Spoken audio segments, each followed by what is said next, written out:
Hello everyone, Jolene here from Bookworm Adventure Girl. Welcome back.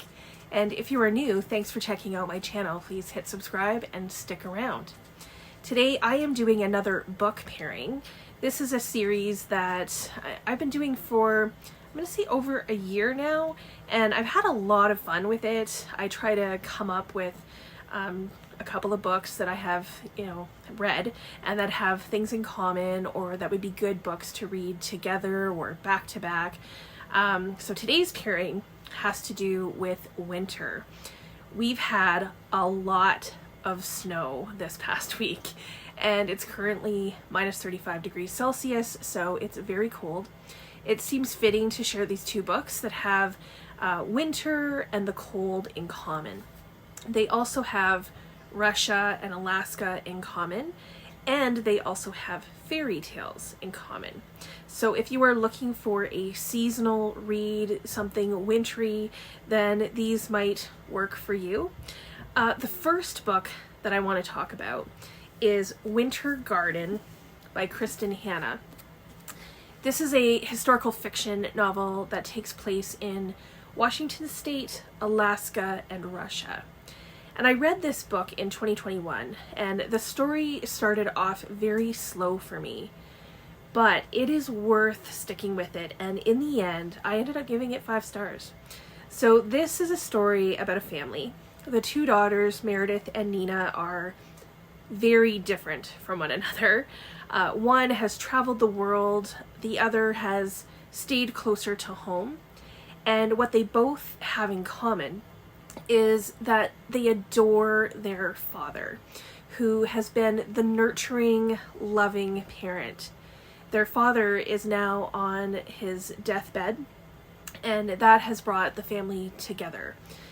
Their mother, Anyas, has always been very cold and distant, and both daughters wonder if their mother even loves them.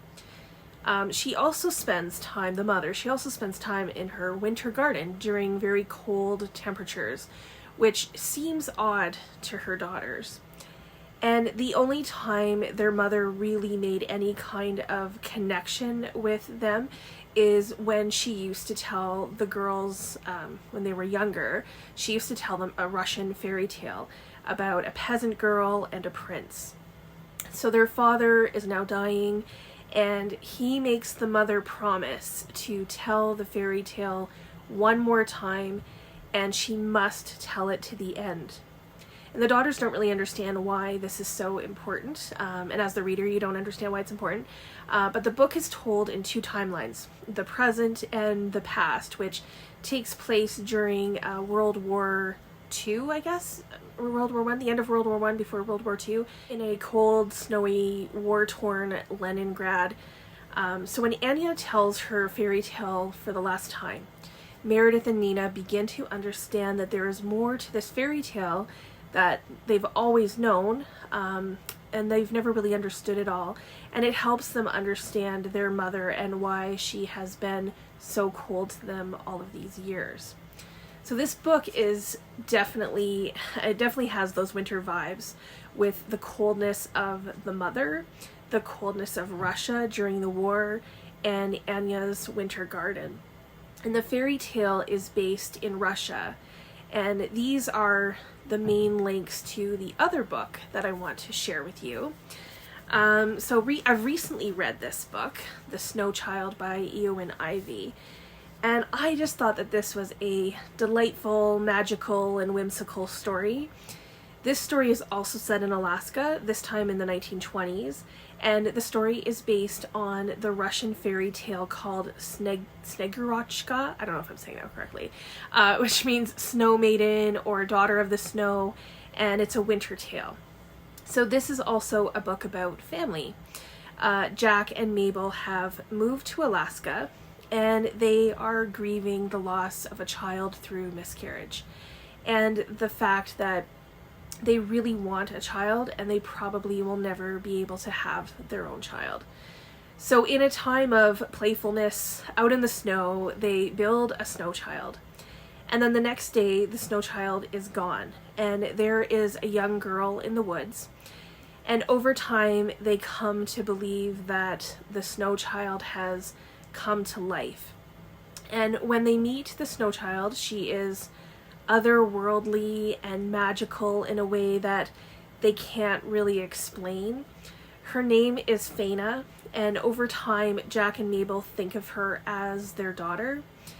And the connection to the Russian fairy tale is also through Mabel, who remembers her father reading a Russian fairy tale to her as a child, and that fairy tale is brought into this story as Mabel makes connections to what is happening with Faina. So the Russian tale is about a snow girl who wants to fall in love with a man. And I won't give away the end because it'll spoil it, and I don't want to do that. I didn't love the ending of this book. I didn't hate it or anything, but I thought that this was a beautiful story. Both books have the winter setting in common. Both have settings in Alaska and a Russian connection. Both have Russian fairy tales, and I would say that The Snow Child reads like a fairy tale itself. The biggest difference is that Winter Garden really feels cold, and not just a winter cold, but emotionally cold, whereas The Snow Child really has a sense of place and a cold atmosphere, but it makes you feel like you are warm in the cold. The cold is important for Faina, much like Anya's Winter Garden is important to her. Both of them really need the cold in a way, but The Snow Child has more of a heartwarming storyline and a love story, so it brings warmth and magic to the story in a way that doesn't really happen in Winter Garden. So both, I think, are great books and definitely worth a read. They are both perfect winter books about family and connection with a fairy tale element. So please let me know if you have read either of these or if there are any other books that you think might pair well with them and would be a good, pairing for winter or Russian fairy tales. I look forward to chatting with you in the comments. As always, thank you for watching. I hope you enjoy the rest of your day, and don't forget to make every day an adventure.